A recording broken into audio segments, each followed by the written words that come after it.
Hello everyone, I'm JG. Welcome back to Music Forever, where today we're reviewing the first album from Linkin Park, Hybrid Theory.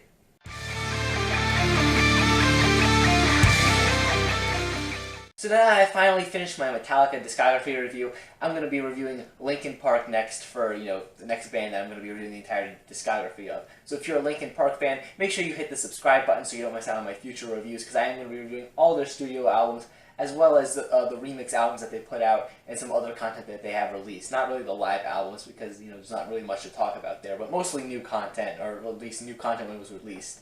That's mostly what I'm going to be talking about here over the next few weeks as I'm releasing these reviews. Of course, leading up to a re-reviewing of Linkin Park's newest album, One More Light. Now, of course, I'm doing this whole discography review series in particular in kind of a tribute to Chester Bennington, who recently passed away. And of course, I want to conclude it by re-reviewing One More Light, of course, because I do feel like my opinions on the album have changed a bit since my initial reviewing of the album. Now, if you want to see that initial review, it's up on my channel as of me making this video. It may not be in the future when you're watching this. I'm not sure quite exactly what I'm going to do with it, but it exists as of when I'm recording this. So if you want to check that out, you can do so. And I also made a video where I talk about changing opinions on music and things of that sort, kind of where I talk about why my opinions on One More Light may have changed. That discussion video is going to be up on the screen here towards the end of the video if you want to check that out. It's also going to be in the playlist I'm going to be making for all my Linkin Park videos, so you can check that out there as well. So yeah, that's enough rambling to open up this series here. Let's start talking about Hybrid Theory here. The first album from Linkin Park, and definitely one of the most well-known albums from this group. In fact, it's one of the best-selling albums in United States history, I believe, if I'm not mistaken. Maybe it's not United States, or maybe it's world or something. I'm almost certain it's the United States, but it's sold a lot of copies, is what I'm trying to get at. This album is very popular at the time, especially at the time of its release, but still today, it's very popular here, like 17 years after it was released. Of course, here I'm wearing a Hybrid Theory t-shirt here.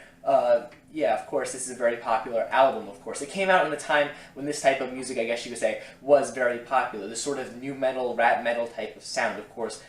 Going back into the 90s, new metal began as a genre, and it kind of grew throughout the 90s until towards like the end of the 90s and the early part of the 2000s, when this genre was kind of at its biggest, I think, taking elements of hip-hop music and electronic music and kind of mixing it together. And to be honest, this genre isn't one of my favorites concerning metal music. There are some other artists that I like from the genre, but for the most part, it's not really my thing, to be honest, especially combining the hip-hop elements with it. Not that I dislike hip-hop, it's just when it's combined with metal, lots of times I don't think it works out all too well for whatever reason. But Linkin Park is one of the exceptions, in my opinion, along with some other artists like Rage Against the Machine, for example, but that's a completely different subject matter. Back to Linkin Park here. This debut album, Hybrid Theory, it definitely shows this sort of new metal sound with a sort of alternative metal, rap metal sound here, because you have those heavy instrumentation going on in the background, mixed with hip-hop and kind of electronic hip-hop elements.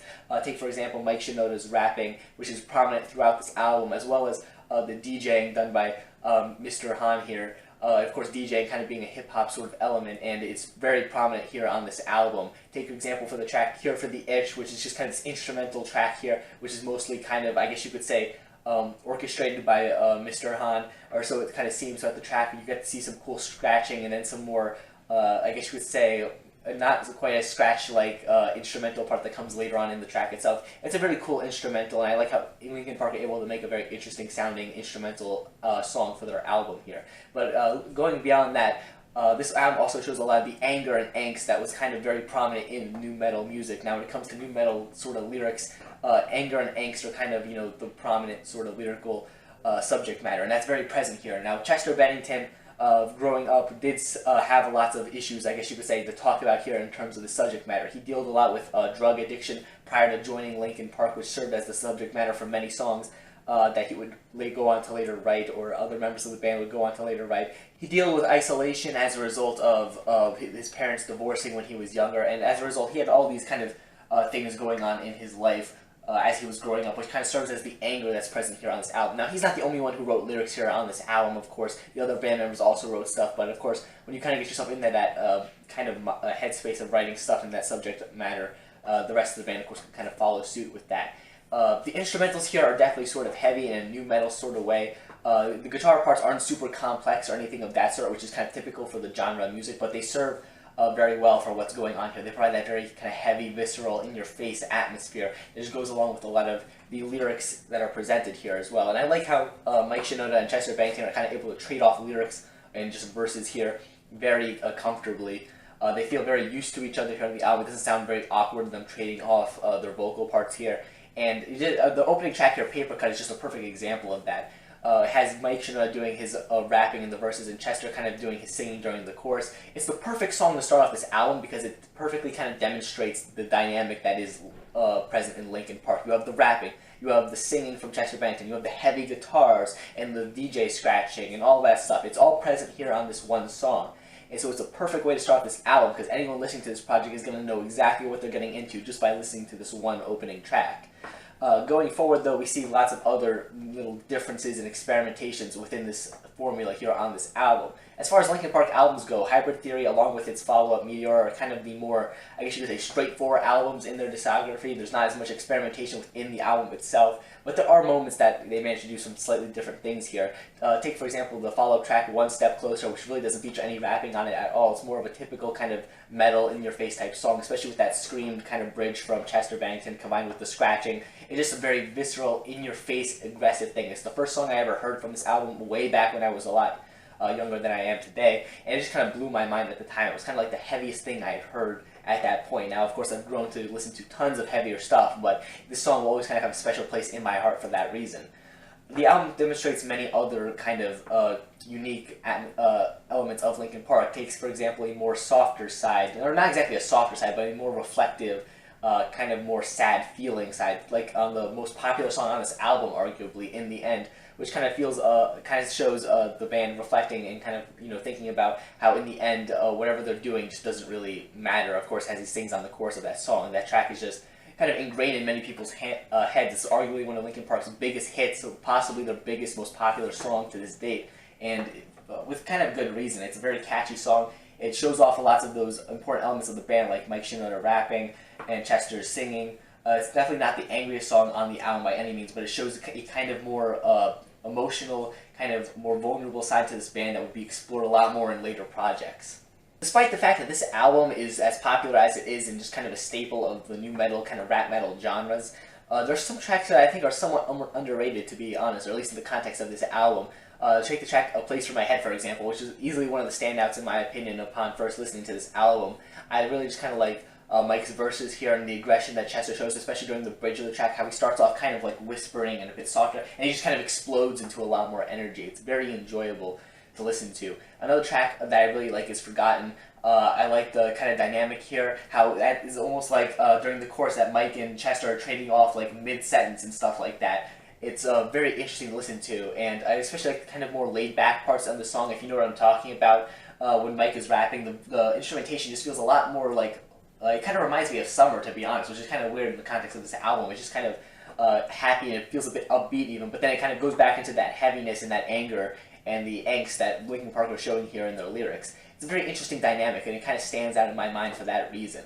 Of course, you have some of the more popular tracks on this album, besides from the ones I already mentioned, like In the End and One Step Closer and Paper Cut. You have Crawling, which of course has that just kind of, screaming chorus where you just sing Crawling in My Skin. Everyone knows that song also. Of course, Points of Authority as well. The verse that Mike is rapping is extremely memorable. It's just, overall, this album is just kind of a staple of the genre, to be honest. It's just kind of an important piece of history. Whether or not you like the album or not, it's still an important part of, I guess you would say, musical history. People, just some of the songs on this album, people know, regardless if they're a fan of Linkin Park or not. Songs like In the End or Paper Cut, Crawling, everyone kind of knows those songs to some degree, which is just kind of proof of this album's importance in, history of music, as well as just Linkin Park's history in general.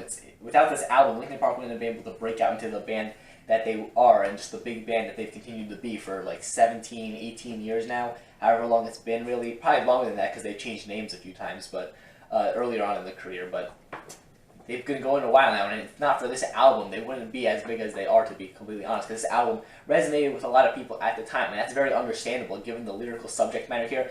Pretty much anyone, I think, could relate to something here on the album. Of course, dealing with things like anger and angst and loneliness, things of that sort. anyone who's like, especially I feel like the teenage audience could relate to those type of lyrics. And the only kind of downside, in my opinion, is that as I've gotten older, of course, I've kind of moved out of my teenage years. I've been listening to Linkin Park really since like, let me see, summer of 2012. I was like a teenager, almost pre-teenager. So yeah, of course, the lyrics were important to me as a teenager, of course, growing up. But, as I've gotten older, I've kind of grown away from some of the lyrics here on this album, as well as the follow-up album, Meteora, a bit more. It's just that I've gotten older, and some of them don't quite resonate with me in the same way. But at the same time, they are kind of a good nostalgic, like, throwback when I go back to these tracks. It's like, they may not resonate with me, the lyrics, that is, in the same way, but I can kind of go back to these songs and be like, oh yeah, this song, well, that was my thing freshman year of high school. That was my thing right there. And that's kind of a very enjoyable thing in its own right. And I feel like many other people have similar feelings about it, even going back to when this album was first released. So honestly, the lyrics don't quite stick out to me in the same way that they did years ago, but as it is, it's a very nostalgic album for me. I don't think it's one of Linkin Park's best. I feel like they would go on to do a lot better, though I do still think it is a really good album. I just want to make that clear. This is a very good album. It's just not one of my absolute favorites from the band, or even like all time and things like that. It's a very important album. It's arguably Linkin Park's most important album that they've ever released, but not my favorite by any means. Still a very good album though, and if you're a fan of like a rap metal, new metal, that kind of late 90s, early 2000s sort of sound, this is definitely a project that you need to check out if you haven't done so already, though I'm guessing that if you are a fan of that sound, you've checked this album out already. Like I said, Linkin Park, just have some of those songs that everyone knows, and a good amount of the songs just so happen to be on this album, so chances are you've probably heard something from this project before in your life. Probably in the end, to be completely honest. And, of course, if you're into that song, maybe check out the rest of the tracks here. They are a bit heavier, but they're very interesting.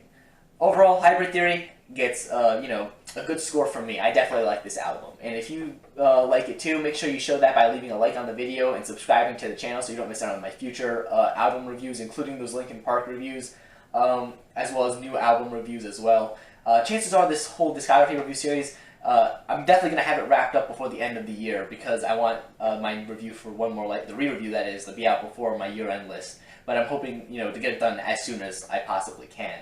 My Metallica discography review that I previously did went on a bit way too long for what I was initially intending it to, but, hopefully this one won't be as long. Like I said, before the end of 2017.